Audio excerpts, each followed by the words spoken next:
Hello there, I am Shweta Ramesh. Welcome to Easy Classes. In this class, I am going to show you how to install AnyDesk on your MacOS. Before going to the tutorial, please do subscribe to our channel. Click on the bell icon for instant notifications. So let's jump into the tutorial. First, go to the browser, any browser. Click on the search console. Type AnyDesk.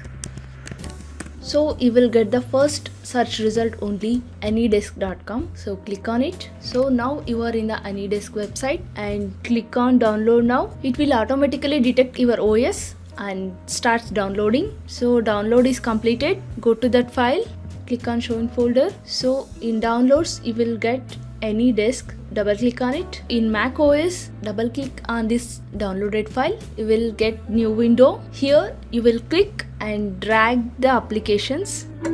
So installation is completed. You will find the application in the application folder. So double click on it and click on open. Congratulations. Now we were ready to connect any system by using this ID. Thank you friends for watching this video.